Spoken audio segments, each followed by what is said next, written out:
चलो बेटा, एक बार फिर से हम अपना नया टॉपिक स्टार्ट करते हैं। और आज जो टॉपिक हम पढ़ने जा रहे हैं वो कोऑर्डिनेशन कंपाउंड्स में बहुत इंपॉर्टेंट टॉपिक है हमारे पास, उप सहसंयोजक यौगिकों में समायत्ता। यानी हम कोऑर्डिनेशन कंपाउंड्स की आइसोमेरिज्म के बारे में बात करेंगे। और प्यारे बच्चों, ये आपका बहुत इंपॉर्टेंट क्वेश्चन है, ये अक्सर बोर्ड में पूछा जाता है। आपको इसको अच्छे से अपने लिए बोर्ड के लिए प्रिपेयर करना है। मैं कोशिश करूंगा आपका हर एक कॉन्सेप्ट इससे क्लियर हो। आप जब इसको देखेंगे इस वीडियो को तो बाद में आपको लगेगा कि वाकई में हमें ये आइसोमेरिज्म बहुत अच्छी तरीके से बोर्ड के लिए प्रिपेयर हो गया है। चलें बेटा, शुरू करते हैं उप सहसंयोजक यौगिकों में समायत्ता। और देखिए बेटा, सबसे पहला पॉइंट आता है कि जो कोऑर्डिनेशन कंपाउंड्स होते हैं उनमें जो आइसोमेरिज्म होता है वो दो प्रकार का होता है। सिंपली आइसोमेरिज्म तो आप जानते हैं, समायत्ता क्या होती है कि अणुसूत्र तो समान होंगे लेकिन उनका अरेंजमेंट भिन्न भिन्न होगा। यानी एक ही प्रकार का अणुसूत्र होगा लेकिन उनका जो अरेंजमेंट व्यवस्थाएं होंगी वो थोड़ा अलग अलग होगी, तो उसको हम क्या कहते हैं? समायत्ता कहते हैं। उसे क्या कहते हैं? हम समायत्ता कहते हैं। कक्षा 11 में आपने बहुत अच्छे से आइसोमेरिज्म को पढ़ा है। अणुसूत्र समान, संरचना अलग अलग, वो क्या कहलाएगी? हमारी समायत्ता कहलाती है। तो ये आइसोमेरिज्म जो है कोऑर्डिनेशन कंपाउंड भी दिखाते हैं। देखिए बेटा, कितने प्रकार की आइसोमेरिज्म इसमें होती है। मैंने नंबर डाला, नंबर ए स्टीरियो आइसोमेरिज्म, जिसे हम ज्यामितीय समायत्ता में लेकर के चलते हैं। और दूसरा हमारे पास स्ट्रक्चरल आइसोमेरिज्म, जिसे हम संरचनात्मक समायत्ता भी कहते हैं। देखिए, हमारे पास स्टीरियो है और स्ट्रक्चरल, दो प्रकार की समायत्ता है। एक स्टीरियो समायत्ता है, एक स्ट्रक्चरल समायत्ता है। अब जो स्टीरियो समायत्ता होती है हमारी, ये दो प्रकार की होती है। इसको हम ज्योमेट्रिकल आइसोमेरिज्म और ऑप्टिकल आइसोमेरिज्म में डिवाइड करते हैं। यानी ये हमारी ज्यामितीय समायत्ता हो गई और ये हमारी प्रकाशिक समायत्ता, या जहां कहीं पे आपकी बुक में इसको ध्रुवण समायत्ता भी लिखा होगा, one of the same thing, optical isomerism. Structural जो आइसोमेरिज्म होता है हमारा, ये चार प्रकार से, इसको चार भागों में बांटा जाता है। पहला होता है इसमें लिंकेज आइसोमेरिज्म। पहले क्या होता है? लिंकेज आइसोमेरिज्म, हिंदी में इसको बंधनी आइसोमेरिज्म कहते हैं, समायत्ता कहते हैं। दूसरा होता है हमारे पास आयनाइजेशन आइसोमेरिज्म। आयनाइजेशन आइसोमेरिज्म, आयनिक समायत्ता जिसे हम कहते हैं। कोऑर्डिनेशन आइसोमेरिज्म थर्ड है हमारे पास, उप सहसंयोजक आइसोमेरिज्म। और फोर्थ हमारे पास solvate isomerism, glycogen isomerism, glycogen isomerism. तो इस प्रकार से हमारे पास दो प्रकार की समायत्ता है। उन दो प्रकार की समायत्ता ये दो भागों में बांटी है, ये चार भागों में बांटी जाती है।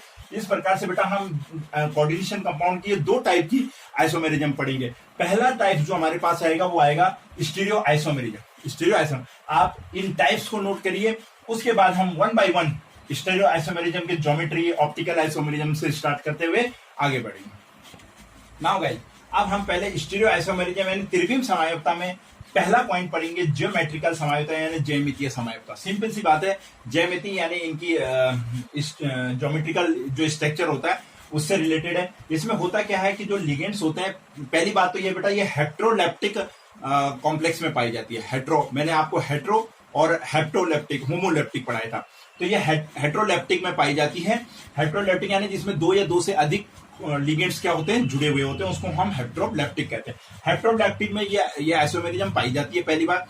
दूसरी बात, ज्योमेट्रिकल आइसोमेरिज्म कैसे प्राप्त होगी? लिगेंड की ज्यामितीय व्यवस्थाओं में अंतर के कारण जो लिगेंड्स होंगे उनका जो अरेंजमेंट होगा वो अलग अलग होगा। इसके कारण हमको ज्यामितीय आइसोमेरिज्म पाई जाती है। इसके दो फॉर्म होते हैं। इसका एक फॉर्म को हम सिस फॉर्म कहते हैं, जिसमें एक जैसे लिगेंड, जब समान प्रकार के लिगेंड जब एक ही तरफ होते हैं तो उस फॉर्म को हम सिस फॉर्म कहते हैं। और दूसरी सिस कहते हैं। और दूसरा जो होता है इसमें ट्रांस होता है। क्या होता है? ट्रांसफॉर्म होती है। इनकी ज्यामिति के दो फॉर्म होते हैं, एक सिस, एक ट्रांस। अभी मैं एग्जांपल के रूप में जब आपको करवाऊंगा फिर आप देखेंगे, आपकी समझ में अच्छे से आएगा सिस एंड ट्रांस। अब बात आती है कि ये ज्योमेट्रिकल जो आइसोमेरिज्म होती है हेट्रोलेप्टिक कॉम्प्लेक्स यानी संकुलों में पाई जाती है। हेट्रोलेप्टिक जो कॉम्प्लेक्सेस होते हैं वो हमारे देखिए 4 and 6 कोऑर्डिनेशन नंबर वाले यौगिक, 4 and 6 कोऑर्डिनेशन नंबर वाले यौगिकों में ये पाई जाती है। यानी जिनका कोऑर्डिनेशन नंबर, जिन उप सहसंयोजक यौगिकों का कोऑर्डिनेशन नंबर 4 या 6 होगा। ये मैंने आपको बताया कोऑर्डिनेशन नंबर कैसे निकलेगा, यानी जिसमें लिगेंडों की संख्या या तो 4 हो या तो 6 हो, इनमें ये ज्योमेट्रिकल आइसोमेरिज्म पाया जाएगा। ज्योमेट्रिक, अब 4 और 6 वाले आपको पता है, तो 4 और 6 वाले जो हमारी आइसोमेरिज्म कोऑर्डिनेशन कंपाउंड होती हैं वो टेट्राहाइड्रल होते हैं, स्क्वायर प्लेनर होते हैं और ऑक्टाहाइड्रल होते हैं। तो बेटा इसमें एक और इंपॉर्टेंट चीज आती है कि जो 4 वाला होता है वो टेट्राहाइड्रल हमारा होता है, टेट्राहेड्रल स्क्वायर प्लेनर होता है। तो जो टेट्राहेड्रल वाला जो यौगिक होते हैं उनमें ये संयोजकता नहीं पाई जाती है। सिंपली मैं आपको थोड़ा जस्ट बता रहा हूं कि टेट्राहाइड्रल कंपाउंड जिनकी ज्यामिति क्या होती है, टेट्राहाइड्रल होती है, उनमें ये ये समायोजकता नहीं पाई जाती। आइसोमेरिज्म समाय भी ये दिखाते नहीं है। नंबर 4 वाले जो होते हैं वो 2 प्रकार के होते हैं, टेट्राहाइड्रल, स्क्वायर प्लेनर। लेकिन स्क्वायर प्लेनर वालों में वर्ग समतलीय जो होते हैं उनमें ये हमारी समायोजकता पाई जाती है। तो स्क्वायर प्लेनर में किस किस टाइप की समायोजकता पाई जाती है, तो उसमें नंबर 1 आता है। आप ये तो आपके लिए केवल नोट करने के लिए कि इनमें नहीं पाई जाती है, ठीक है। इसका रीजन मैं आपको बाद में बताऊंगा क्यों नहीं पाई जाती है। स्क्वायर प्लेनर दूसरा होता है हमारा 4, हम पहले किसको पढ़ेंगे, 4 कोऑर्डिनेशन। 4 और 6 दोनों में पाई जाती है, लेकिन पहला नंबर हम निकालेंगे किसका, 4 कोऑर्डिनेशन नंबर टाइप में, 4 coordination number type compound, 4 coordination compound type compound. इस प्रकार के यौगिकों में पहले अब हम जानेंगे कि 4 वाले में कैसे होगी। 4 वाले में जो हमारे पास पहला पॉइंट आता है बेटा, वो टाइप आता है MA2B2 टाइप, A2B2 टाइप। अभी आप कहेंगे सर ये A2B2 टाइप क्या है, A2B2 टाइप पहला हेडिंग डालेंगे आप, A2B2 टाइप। देखिए बेटा, M फॉर मेटल, A और B2 को हमने क्या मान लिया, किसमें डिवाइड करते हैं, लिगेंड्स में। मेटल से जुड़ा हुआ एक प्रकार का लिगेंड A है, दूसरे प्रकार का लिगेंड B है। A प्रकार के लिगेंड की संख्या 2 है, B प्रकार के लिगेंडों की संख्या भी 2 होगी। इसीलिए ये 4 कोऑर्डिनेशन नंबर वाले क्या कहलाएंगे, कंपाउंड कहलाएंगे। पॉइंट इसके लिए कहीं X लिखा होगा, कहीं L लिखा होगा, आप उस पर मत जाइए। कोई भी आप डिजिट यूज कर सकते हैं, अल्फाबेट यूज कर सकते हैं। मैंने यहाँ पे A2 एंड B2 के रूप में इसको यूज किया है, ठीक है ना। A2B2 type. अब देखिए A2B2 टाइप की संरचना क्या होगी, सिंपल सा है। इसका बारे में अगर हम थोड़ा सा लिखने की सोचें तो ऐसा सेंटर मेटल जिससे 2 प्रकार के लिगेंड जुड़े हों, जिससे कितने प्रकार के हो, A2 यानी एक लिगेंड A2 टाइप का, दूसरा लिगेंड B2 टाइप का हो, तो वो जो समायोजकता दिखाएगा, ज्यामितीय समायोजकता जो दिखाएगा वो MA2B2 टाइप की होगी, MA2B2 टाइप। देखिए इसका एग्जांपल के रूप में चलते हैं, पहले इसके एग्जांपल से इसे समझते हैं। इसका एग्जांपल कैसे होगा, देखिए इसका एग्जांपल है हमारे पास प्लेटिनम से है, PT हमारे पास है, जिसमें हमारे पास एक है Cl2 और B है हमारे पास NH3 का होल ट्वाइस। देखिए बेटा, ये मेटल हमारे पास प्लेटिनम है, कोई सा भी ले लें, आपको इससे मतलब नहीं होता कि A नंबर पे जो लिखा है वही A को डिनोट करेगा, B नंबर पे जो लिखा है मैचिंग होनी चाहिए कि क्या ये इसी प्रकार का है कि इसमें 2 प्रकार के लिगेंड हो, एक A2 टाइप में हो और एक B2 टाइप में हो। तो आप देखिए इसमें एक तो हमारे पास Cl2 है और दूसरा हमारे पास क्या है, NH3 का होल ट्वाइस, यानी ये हमारे पास A2 टाइप B2 टाइप साफ दिख रहा है। मेटल सेंटर मेटल से जुड़ा A2 टाइप B2 टाइप कि हमारे पास क्या दिखाई दे रही है, यहाँ पे साफ ये कंपाउंड दिखाई दे रहा है। अगर मैं इसका नोमेनक्लेचर करूं, जैसे मैंने आपको पढ़ा दिया प्रीवियस वीडियो में कि नामकरण कैसे करते हैं, तो जाहिर सी बात है, देखिए बेटा ये ब्रैकेट के अंदर से शुरू हो रहा है, बाहर से शुरू नहीं है, कुछ नहीं है बाहर, इस साइड को इसके लेफ्ट कुछ नहीं है। तो ये हमारा कौन सा है, धनायनिक संकर हो गया। अब इसमें क्या होगा, पहले हम लिगेंड का नाम लेंगे, तो इसका नाम क्या हो गया, 2 एमिनो, क्योंकि ए पहले आता है, 2 एमिनो डाई डाइक्लोराइडो प्लेटिनम। और इसकी वैलेंसी ऑक्सीकरण संख्या क्या है, ये न्यूट्रल है, तो इसमें -2 है, तो प्लेटिनम क्या होगा, +2 हो जाएगा। तो डाईएमीन डाइक्लोराइडो प्लेटिनम सेकेंड, इसका नाम क्या हो गया, प्लेटिनम सेकेंड हो गया। Point is clear. आप इसे देखिए ना, अब इसका स्ट्रक्चर बनाते हैं। अब मैंने कहा ये स्क्वायर प्लेनर दिखाते हैं, तो किस प्रकार की इसकी ज्योमेट्रिकल आइसोमेरिज्म दिखाएगा। देखिए यहाँ पे हमारे सेंटर में PT, देन देखिए आप स्क्वायर प्लेनर का मैंने आपको वर्ग समतलीय का एक डायग्राम बना करके मैंने आपको दिखाया था कि किस प्रकार से वर्ग समतलीय यौगिक बनते हैं, स्ट्रक्चर होता है। जब मैं आपको इसकी बहुफलकों को पढ़ा रहा था, मैंने आपको बहुफलक बिल्कुल क्लियर करवाए हैं। देखिए बेटा, ये इस प्रकार से हमारा स्क्वायर प्लेनर का स्ट्रक्चर होगा। अब इसमें देखिए Cl2 है, NH3 है, तो यहां पे मैं लिख रहा हूं, देखिए क्योंकि बॉन्डिंग N के साथ होती है, इसलिए मैं NH3 को ऐसे लिखूंगा। आप कंफ्यूज ना करिए कि उल्टा क्यों लिखा, हम N के साथ बॉन्डिंग करते हैं, आप नहीं उल्टा भी लिख सकते हैं। यहां पर NH3 होगा और यहाँ पे बेटा इस पे Cl, इस वाले एज पे एक पे Cl, यहाँ पे भी Cl होगा। अब देखिए एक टाइप का ये जो कंपाउंड है हमारे पास, कोऑर्डिनेशन कंपाउंड जो M8B2 टाइप का है, ये ज्योमेट्रिकल आइसोमेरिज्म दिखा रहा है। पहली ज्योमेट्री आइसोमेरिज्म इसकी सिस है। अब देखिए मैंने आपको एक पॉइंट ऊपर लिखवाया था, सिस का मतलब क्या है। सिस का मतलब जब समान लिगेंड एक तरफ हो, एक जैसे लिगेंड एक ही साइड में हो। देखिए NH3 चाहे दोनों में से कोई सा भी हो, एक साइड में होने बहुत जरूरी है दो, तो उसको हम सिस फॉर्म कहते हैं। यहाँ पे तो दोनों ही एक एक तरफ है, इधर भी समान है इधर भी समान है, एक भी होता तब भी ये सिस हो जाता, तो ये सिस फॉर्म है। ये क्या है? सिस। आइए इसके ट्रांसफॉर्म यानी इसका आइसोमेरिज्म कैसे बनेगा। तो आइसोमेरिज्म क्या होगा इसका? पीटी, अगेन हम वही बनाएंगे, स्क्वायर प्लेनर का स्ट्रक्चर बनाएंगे। ध्यान रखिएगा इस तरीके से प्रैक्टिस जरूर करनी है आपको, जिससे आप भूले नहीं। आपकी बार क्या होगा? देखिए NH3 Cl एंड Cl, ये इसका कौन सा फॉर्म हो गया? ट्रांसफॉर्म। ये फॉर्म हो गई इसकी ट्रांस। क्लियर? तो ज्यामितीय समयोता दो प्रकार से होती है, एक सिस फॉर्म एक ट्रांसफॉर्म। ध्यान से देखिए, सिस फॉर्म में दोनों एक तरफ होंगे, समान लिगेंड समान तरफ होंगे, और यहां पे देखिए अपोजिट हो गए। NH3 एक दूसरे के अपोजिट, Cl एक दूसरे के अपोजिट हो गए, यानी एक साइड में NH3Cl दूसरी साइड में भी Cl NH3 ट्रांसफॉर्म हो गई। तो MA2B2 टाइप की ज्योमेट्रिकल आइसोमेरिज्म है, उसका उदाहरण ये है हमारे पास। उसकी ये एक फॉर्म सिस है, एक फॉर्म ट्रांस है। नोट करिए, कोई कंफ्यूजन आपको अगर लगता है तो आप मुझे जरूर बताना बाद में।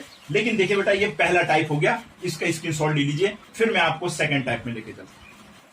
नाउ गाइस, नेक्स्ट टाइप है हमारे पास 4 कोऑर्डिनेशन टाइप कंपाउंड्स में हम पढ़ रहे हैं ज्योमेट्रिकल आइसोमेरिज्म। उसमें नेक्स्ट टाइप है हमारे पास टाइप नंबर 2 है यहाँ पर, ये MA2BC टाइप। फिर से क्या होगा? मेटल सेंटर मेटल आयन से एक ऐसा लिगेंड होगा जो A2 टाइप का होगा, एक B होगा, एक C होगा, यानी तीन अलग होंगे। देखिए कैसे, एग्जाम्पल के रूप में हम लेते हैं। यहाँ पे प्लेटिनम है हमारे पास, प्लेटम पे जुड़ा हुआ है एक Cl जुड़ा हुआ है, दूसरा जो लिगेंड जुड़ा है वो Br जुड़ा हुआ है, और तीसरा 3 लिगेंड है यहाँ पर NH3 का होल ट्वाइस जुड़ा हुआ है। जरा नजर मारे, क्या ये MA2BC टाइप का है? देखिए इसमें A2 भी है, यानी एक लिगेंड ऐसा है जो जिसके दो नंबर्स कितने, जो किस नंबर्स में? 2 नंबर्स में।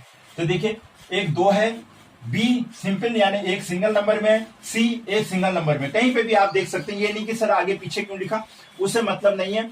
आप NH3 भी आगे ला सकते हैं, Cl को भी बाद में ले सकते हैं, लेकिन बस आपको ये देखना है कि क्या ये टाइप किस टाइप से मैच करता है। तो देखिए बेटा, अगेन हमारे पास है, अगर हम इसका नोमेनक्लेचर करें तो डाइअमीन, ब्रोमाइडो, सिंगल ब्रोमीन है, ब्रोमाइडो, क्लोराइडो, प्लेटिनम सेकंड। आप प्रैक्टिस करते जाइए, मैंने बहुत सारे नाम आपको प्रीवियस वीडियो में लिखवा रखे हैं, ये मैं आपको साथ में बोल रहा हूं, नोट करते जाइए। आइए इसको देखते हैं, ये किस प्रकार की ज्योमेट्रिकल आइसोमेरिज्म दिखाता है। देखिए बेटा, पीटी क्योंकि स्क्वायर प्लेनर है, तो अगेन हम किस प्रकार का डायग्राम बनाएंगे? स्क्वायर प्लेन डायग्राम बनाएंगे, जो मैंने आपको सिखाया हुआ है। अब आप मेरे साथ प्रैक्टिस करते जाइए, आप बिल्कुल भी इसको नहीं भूल पाएंगे। वेरी सिंपली आपकी ये आइसोमेरिज्म क्लियर होंगी। देखिए बेटा, अब इसमें क्या है? इसमें NH3 है ना, तो आप देखिए हमें सिस लिखना है। तो मैंने आपको कहा था कि सिस के लिए हमारे पास एक फॉर्म ऐसी होनी चाहिए, समान लिगेंड एक तरफ होने चाहिए। तो देखिए समान में NH3 हमारे पास एक तरफ रहेगा, दूसरी तरफ तो दोनों अलग अलग हैं, इसलिए Br। और सिस फॉर्म लिखने के लिए हमारे पास कोई से भी दो, कोई जरूरी नहीं है कि अलग अलग, कोई से भी टाइप का लिगेंड समान टाइप का एक तरफ होना चाहिए, समान एक। तो देखिए यहाँ पे हमारे पास समान टाइप का लिगेंड NH3 लगा हुआ है, तो इट मींस ये सिस फॉर्म हो गई। ये क्या होगी? ये नहीं कि दूसरी तरफ तो है ही नहीं, मैंने कहा सिंगल टाइप में सिंगल साइड्स भी हो सकता है।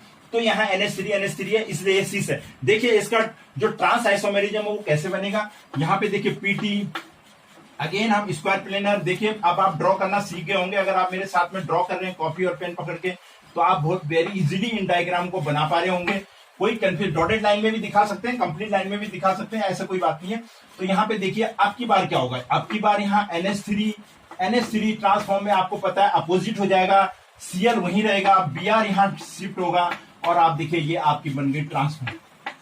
Look at here, MA2BC type के जो ज्योमेट्रिकल आइसोमेरिज्म हम पढ़ रहे हैं, उसमें हमारे पास एग्जांपल था PT, Cl, Br, NH2 का होल ट्वाइस, NH3 का होल ट्वाइस। ये इसकी सिस फॉर्म बनी। सिस फॉर्म में मैंने आपको बताया सेम लिगेंड्स एक तरफ होने चाहिए, इसलिए NH3 ट्रांसफॉर्म में अपोजिट हो जाते हैं। तो अपोजिट किसको करेंगे आप? हम NH3 को करेंगे, तो NH3 एक दूसरे का अपोजिट यही तो जाएगा, Br। तो Br यहाँ मूव करेगा, और देखिए ये इसकी ट्रांसफॉर्म हो गई, इसकी सिस फॉर्म, ये ट्रांसफॉर्म, ये इस प्रकार से ये ज्योमेट्रिकल आइसोमेरिज्म हो गया MA2BC टाइप का। ना भाई, हमारी ज्योमेट्रिकल आइसोमेरिज्म चल रही है, और मैंने आपको कहा ज्योमेट्रिकल आइसोमेरिज्म 2 टाइप्स के कंपाउंड्स को में ज्योमेट्री आइसोमेरिज्म शो करती है। 4 कोऑर्डिनेशन नंबर और 6 कोऑर्डिनेशन नंबर। 4 कोऑर्डिनेशन नंबर के अभी मैंने आपको 2 टाइप्स के एग्जांपल क्लियर करवाए हैं। अब हम आते हैं 6 कोऑर्डिनेशन नंबर, यानी ऐसे कोऑर्डिनेशन कंपाउंड उप सहसंयोजन यौगिक जिनकी उप सहसंयोजकता कितनी होती है, यानी जिनका लिगेंडों का नंबर कितना होता है, 6 होता है। कितना होता है, 6 होगा। उनमें ज्योमेट्रिकल आइसोमेरिज्म किस प्रकार से पाई जाएगी, पहला पॉइंट। दूसरा पॉइंट, जिनका कोऑर्डिनेशन नंबर 6 होता है वो किस प्रकार की शेप दिखाते हैं, मैंने आपको उसके शेप वाले टर्मिनोलॉजी में क्लियर कराया था, ऑक्टाहेड्रल शेप। कौन सी शेप दिखाते हैं 6 कोऑर्डिनेशन नंबर वाले, जब तक हमको ये पता नहीं होगा। ऑक्टाहेड्रल, ऑक्टा ध्यान रखिएगा, हेड्रल शेप, ऑक्टाहेड्रल शेप होती है इनकी, ध्यान रखिए बेटा, क्योंकि हमने इनके ज्योमेट्री किस रूप में बनानी है, ऑक्टाहेड्रल के रूप में बनानी। आइए हमारे पास जो पहला टाइप है 6 कोऑर्डिनेशन नंबर्स टाइप कंपाउंड में MA4B2 टाइप। अब आपकी समझ में ये तो आ चुका होगा क्योंकि मैंने 4 नंबर्स कोऑर्डिनेशन में आपको समझा दिया कि A4B2 क्या है, यानी लिगेंड्स का नंबर है 4 and 2 6 है। कितने लिगेंड सेंटर मेटल से जुड़े हुए। इसका एग्जांपल देखते हैं। इसका एग्जांपल हमारे पास वही है जो सबसे पहले हमने स्टार्ट किया था कोबाल्ट से। कोबाल्ट है हमारे पास, Cl है कोबाल्ट से के साथ जुड़ा हुआ, और NH3 का होल Cl2 जुड़ा हुआ है, और NH3 का होल 4 हमारे पास है, NH3 का होल 4। और ये एक आयन था, आपको पता है जब मैंने वार्नर थ्योरी आपको क्लियर कराई थी, तो इसका मतलब बाहर क्या होगा, इसका Cl होगा, तो पूरे के पूरे इस पेयर पे क्या होगा, हमारा पॉजिटिव चार्ज होगा। ठीक है बेटा, तो ये हमारे पास इसका नॉमेनक्लेचर करें अगर हम आईपीसी नेम क्या पढ़े, tetra amino dichlorido cobalt second ion, दो होगी ना वैलेंसी क्योंकि Cl2 है ना होगा। आइए अब इसके हम ऑक्टाहेड्रल शेप बनाते हैं। मैंने आपको ऑक्टाहेड्रल शेप बनानी सिखाई थी, तो देखिए कंसंट्रेट करिए, साथ में मेरे बनाते जाइए कॉपी पेन के साथ में। ऑक्टाहेड्रल शेप कैसे बनती है, पहले हम स्क्वायर प्लेन बनाएंगे, स्क्वायर प्लेन बना लेंगे लाइक दिस वेरी सिंपल है। बच्चे कंफ्यूज करते हैं कि ऑक्टाहेड्रल बनाएंगे कैसे, और कुछ नहीं होता। ऑक्टाहेड्रल में एक ऊपर और एक नीचे, मैंने बताया था दिस इज द प्लेन, एक ऊपर की तरफ एक लिगेंड नीचे की तरफ, this is the octahedral, same this is the octahedral shape, ये बन गई। अब क्योंकि ये भी सिस एंड ट्रांस फॉर्म दिखाएंगे, तो देखिए इसमें होता क्या है, इसमें जो क्लोरीन है, हमेशा ध्यान रखना बेटा जब आप इसको बनाएंगे तो कंफ्यूज नहीं होना, थोड़ा अपने दिमाग में बिठाना है कि Cl को हमको एक ही साइड के एजेस में लेके जाना है, एक इसके साथ हमारा क्लोरीन आ जाएगा, बाकी जो NH3 है सब NH3 आ जाएगा। NH3, इसमें कंफ्यूज नहीं होना कि सर अब की बार NH3 सूत्रा लिख रहे हैं, डजंट मैटर, कैसे भी लिख सकते हैं आप NH3। वो मैंने बॉन्डिंग दिखाने के लिए आपको कहा था, NH3 और NH3, 4 NH3 आ गए और 2 क्लोरीन आ गए, और देखिए सेम साइड्स में NH3, तो कौन सा फॉर्म दिखाएगा, सिस फॉर्म। कौन सा फॉर्म दिखाएगा, सिस। मैं यहां पे लिख रहा हूं बेटा क्योंकि यहां मैं थोड़ा NH3 और ऊपर लिख देता हूं, NH3। और ये जो हमारे पास ज्योमेट्री है इस आइसोमेरिज्म, इस टाइप के कंपाउंड्स की, ये सिस फॉर्म है। ये कौन सी फॉर्म है, सिस। आइए ट्रांसफॉर्म बनाते हैं। Again cobalt, square plane draw करेंगे, वेरी सिंपल, प्रैक्टिस करते जाइए, बहुत सिंपल है हमारे पास। और ये देखिए आपकी बनेगी ट्रांसफॉर्म। ट्रांसफॉर्म में क्या होगा, ये जो Cl है इसको उठा के सीधा आपने इसके आमने सामने ले आना है। देखिए कुछ नहीं है, हल्का सा कंसंट्रेट करने की जरूरत है आपको। यहां पर Cl एक दूसरे के आमने सामने हो जाएंगे, 2 ही Cl है हमारे पास। ट्रांसफॉर्म में बचेगा क्या, 4 NH3 लगा दीजिए। All 4 corners occupied by the NH3, ये NH3 के द्वारा ऑक्यूपाइड हो जाएंगे। यहां NH3 आ जाएगा, यहां NH3 आ जाएगा। Look at this structure, this structure shows transform of the MA4 to B2 type. देखिए ये कौन सी फॉर्म होगी इसकी, trans. There is no confusion. Once again look at the structure, ध्यान से देखिए, ये ऑक्टाहेड्रल होता है। ऑक्टाहेड्रल डायग्राम इस तरीके से बनता है। आप देखिए मैंने 4 अमोनिया है और 2 क्लोराइड है, क्योंकि 6 कोऑर्डिनेशन नंबर इसका होना चाहिए, लिगेंड 6 होने चाहिए, इसलिए 6 है। कोबाल्ट पे लगे हुए हैं। कोबाल्ट स्टार्टिंग में मैंने आपको बताया था सिस फॉर्म में एक ही साइड होंगे और ट्रांसफॉर्म अलग हो जाएगी। आप कहेंगे सर ये ट्रांसफॉर्म कैसे कन्वर्ट हो गई, यहां भी अमोनिया सेम, उधर भी अमोनिया सेम है, ये सिस क्यों निकला बेटा, क्योंकि इसके साथ दूसरा जो कंपाउंड जुड़ा हुआ है, परमाणु जो जुड़ा हुआ है, सॉरी एटम जो जुड़ा हुआ है वो क्लोरीन है, और क्लोरीन देखिए एक दूसरे के अपोजिट आ गए। सिस फॉर्म में हम समान साइड देखते हैं, ट्रांस फॉर्म में हम एक दूसरे के अपोजिट देखते हैं, अपोजिट साइड पे आकर के इसलिए ये ट्रांसफॉर्म में कन्वर्ट हो गई। ये था आपके पास एग्जांपल Ma4B2 टाइप का। इसका एक और उदाहरण हमारे पास कोबाल्ट में ही है। कोबाल्ट NO2 होता है और NH3 का होल 4 होगा और NO2 हमारे पास क्या होल ट्वाइस होता है, वो भी एक एग्जाम्पल के रूप में हमारे पास होता है। आपने ये नहीं देखना कि क्या उदाहरण लेना है, आप कोई सा भी ले सकते हैं, बस आपको टाइप ऐसा बनाना है कि एक लिगेंड हमारा 2 में होगा, एक लिगेंड हमारा 4 में होगा। आप बनाइए कंपाउंड और उसको आप कोबाल्ट, प्लेटिनम बहुत सारे कंपाउंडों के इस तरह से एग्जांपल ले सकते हैं। मैं एक दो उदाहरण के रूप में आपको बता रहा हूं जिससे आपकी समझ में आए। नोट करिए, ये हमारे पास कोऑर्डिनेशन कंपाउंड 6 का Ma4B2 टाइप। नाउ भाई नेक्स्ट एग्जांपल पे चलते हैं। नंबर 2, 6 कोऑर्डिनेशन नंबर चल रहा हमारा। पहला हमने क्लियर कर लिया है, A2B4 टाइप का हमने किया, A4B2 टाइप का किया। अब देखिए दूसरा हमारे पास है Ma2B2 टाइप, 4 कोऑर्डिनेशन नंबर में भी था। यानी इसमें क्या होगा, एक लिगेंड A2 और दूसरा लिगेंड भी B2 होगा। लेकिन देखिए आप कहेंगे सर ये तो 6 कोऑर्डिनेशन नंबर है और ये A2B2 तो 4 ही शो कर रहा है, इसकी कोऑर्डिनेशन संख्या तो 4 ही आ रही है इस हिसाब से। नहीं बेटा, इसमें ये वाला तो मोनोडेंटेड है लेकिन ये वाला डाइडेंटेड है। ये बहुत इंपॉर्टेंट चीज है, ध्यान रखिएगा। डाइडेंटेड होगा यानी डाइडेंटेड का मतलब मैंने आपको क्या बताया था, या बाइडेंटेड का मतलब क्या बताया था, जिसमें 2 डोनर होते हैं। जिसमें क्या होते हैं, 2 डोनर होते हैं। इसलिए कंफ्यूज मत करना, अक्सर एग्जाम में इस तरीके से पूछ दिया जाता है कि इसकी ज्योमेट्री बनाइए, बच्चे इसको टेट्राहाइड्रल में लेकर के चले जाते हैं, बल्कि है क्या ये ऑक्टाहाइड्रल। कंफ्यूजन कहां होता है कि सर ये तो A2B2 दिख रहा है, लेकिन आपको पता है ये EN है, EN एथिलीन डाइएमीन है। यानी इसमें 2 डोनर होते हैं, 2 N डोनेट करते हैं क्या आपके कंपाउंड को। मैंने बाइडेंटेड लिगेंड में वेरी क्लियर आपको बताया, याद भी करना आपको EN और EDTA। आइए इसका नाम देखिए बेटा, इसका नाम क्या होगा, डाइक्लोराइडो बिस क्यों आया आपको पता है, बिस क्योंकि इसके नाम में ही डाई है, बिस क्योंकि ये 2 है, बिस एथेन 1,2 डाइएमीन कोबाल्ट सेकेंड।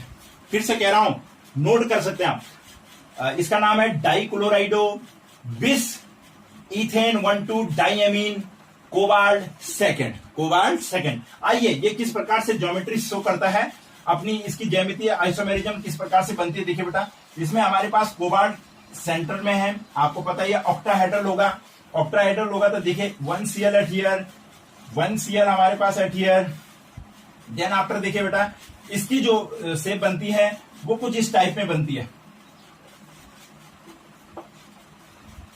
यहां पर हमारे पास Cl होती है, क्लोरीन होती है, और यहां पर भी H के पास हमारी क्या होती है, क्लोरीन होती है। और देन आफ्टर एक शेप, थोड़ा सा हमें इसको हल्का सा ऑक्टाहेड्रल से हल्का सा घुमाना पड़ता है तो सेम वही है। आप देखिए यहां पर ये 2 Cl हो गई, और जो ये En है हमारे पास, En लाइक दिस, इस रूप में होता है। यहां पे हम लिखते हैं En, और यहां पर भी घुमाएंगे हम यूं, और इसके अंदर लिखेंगे हम En एथिलीन डाइएमीन के 2 है हमारे पास। यानी ये एक यहां डोनेट करेगा, एक यहां पे डोनेट करेगा, एक N यहां होगा, एक N यहां होगा, एक N यहां होगा, एक N यहां होगा। इसका डोनेट वाला जो ग्रुप होगा, ये 4 होंगे और ये 2 होंगे, इसलिए ये क्या है, 6 है। इसलिए ये क्या हो गई हमारी Ma2B2 टाइप, यानी 6 कोऑर्डिनेशन हो गए। ये इसका कौन सा फॉर्म हो गया, हमारा सिस फॉर्म हो गया। आप समझ गए सिस फॉर्म क्यों है, एक ही साइड में दोनों। अब आइए कोबाल्ट, यहां पर इसका ट्रांसफॉर्म बनाते हैं। Again we have to cobalt at here. Transform में क्या होगा, वही मैंने कहा, Cl ऊपर नीचे चली जाएंगी, और इन दोनों का जो फॉर्म आएगा ये आपस में आमने सामने हो जाएंगे। यानी इसको ऐसे राउंड अप शेप में लेके जाएंगे, यहां En आ जाएगी, यहां शेप में लेके जाएंगे यूं राउंड अप, ये हमारी यहां पर En आ जाएगा, एथिलीन डाइएमीन आ जाएगा। और देखिए बेटा, ये इसकी कौन सी फॉर्म होगी, ट्रांसफॉर्म, एक दूसरे के अपोजिट हो गए, एक दूसरे क्या हो गए, अपोजिट। ध्यान रखिए, ये सिस फॉर्म, ये ट्रांसफॉर्म। यहां पर इस दोनों को लिंकेज क्यों किया जाता है, क्योंकि जब हम एथिलीन डाइएमीन लिखते हैं तो एक N यहां, एक N यहां होगा, एक N यहां होगा और एक N यहां होगा। यानी कैसे लिखते हैं हम उसको, हमारा होता है CH2 NH2 ये तो है हमारे एथिलीन, तो ये 2 हमारे डोनेट है एथिलीन डाइएमीन। तो हम यहां से शुरू करते हैं इस N से, यानी मैंने यहां से लिखना क्या, NH2, तो यहां पे मैं लिखूंगा CH2 फिर बॉन्ड आएगा CH2 और फिर ये इस वाले लास्ट वाले के पास में क्या आएगा NH2। ये है बेटा इसको लिखने का तरीका, यानी पूरा का पूरा कंपाउंड का नाम लिख करके हम EN लिख रहे हैं। इट मींस इधर N है इधर N है, दो डोनेट कंपाउंड हमारे पास ये है एथिलीन डायमीन। ये है बेटा हमारा ये Ma2B2 टाइप। इसमें जो आपको ध्यान रखना वो ये ध्यान रखना है, दूसरा वाला जो होगा कोई भी इसमें से एक डाइडेंटेड लिगेंड होगा, और आपको पता है एथिलीन डायमीन डाइडेंटेड लिगेंड है। ये इसकी सिस फॉर्म है, ये इसकी ट्रांस फॉर्म है। ना बेटा ज्योमेट्रिकल आइसोमेरिज्म में 6 कोऑर्डिनेशन नंबर का ये तीसरा टाइप है हमारे पास Ma3B3 टाइप। यानी देखिए AB3 और BB3 हमारे पास जो एग्जांपल है कोबाल्ट का है, कोबाल्ट के साथ में NH3 का होल थ्राइज, NO2 का होल थ्राइज आपके जुड़े हुए हैं, यानी ट्राई नाइट्राइटो यानी ट्राई नाइट्राइटो आपका क्या हो जाएगा कोबाल्ट थर्ड आपका इसका नाम है। आइए किस प्रकार से इसमें समायोक्ता दिखाते हैं। देखिए बेटा ऑक्टाहेड्रल फॉर्म बन रहा है, लेकिन इसमें एक चीज होती है, इसमें क्या होता है कि ये जो NO2 है तीनों के तीनों NO2 अपने फेसियल फॉर्म में होती है, यानी फलक पे होते हैं। कंडीशन होगी बेटा ये फेसियल कंडीशन, तीनों के तीनों ये फेसियल यानी फलिकीय स्थिति पे होते हैं, पोजीशन पे होते हैं, इसलिए इसको फेसियल आइसोमेरिज्म या फैक आइसोमेरिज्म भी कहते हैं। क्या कहते हैं इसे? FAC भी लिखा होगा, फैक और फैक का कौन सा फॉर्म है? ये सिस फॉर्म है। कौन सा है? ध्यान रखना बेटा, फैक एक वर्ड लिखा होता है, फैक आइसोमेरिज्म। यहां देखिए ट्रांसफॉर्म में क्या होगा, ये NO2 देखिए यहां चला गया, ये वाला NO2 कहां शिफ्ट हो गया? यहां हो गया। और अब देखिए ये तीनों के तीनों एक रेखांकित फेस में है, शेप में है, यानी मेरिडोनियल कंडीशन में है। मेरिडोनियल कंडीशन होती है, एक मेरिडोनियल कंडीशन रेखांकित कंडीशन में है, एक सीध में है, लगभग त्रिभुज एक सीध में बन रहा है, फलक पे नहीं बन रहा है, तो इसको मैर कहते हैं। क्या ये समायोक्ता का नाम होता है MER, मैर आइसोमेरिज्म। ध्यान रखना मैर लिखा होगा कहीं पे, MER लिखा होगा मैर, और FAC फेसियल, इसलिए ये बहुत इंपॉर्टेंट होता है। ये फलकिया है, ये मेरिडोनियल है, और इसलिए इसका ये कौन सी फॉर्म है? ट्रांसफॉर्म है। ये कौन सी फॉर्म है? ट्रांसफॉर्म है। ये था बेटा आपके पास ज्योमेट्रिकल आइसोमेरिज्म। हमने ज्योमेट्रिकल आइसोमेरिज्म के सारे टाइप्स पढ़ लिए हैं, 4 कोऑर्डिनेशन 6 कोऑर्डिनेशन टाइप्स पढ़ लिया है। आप इसे अच्छे से रीड आउट करिए, वीडियो के साथ में कॉपी पेन पकड़ करके प्रैक्टिस करते जाइए। इसके बावजूद अगर आपको लगता है कि कोई चीज आपकी समझ में नहीं आई, क्योंकि ये बोर्ड का क्वेश्चन है आपका, तो कमेंट्स बॉक्स में जाकर के लिखिए, मैं आपकी प्रॉब्लम को सॉर्ट आउट जरूर करूंगा। वीडियो को शेयर जरूर कीजिए। Thank you.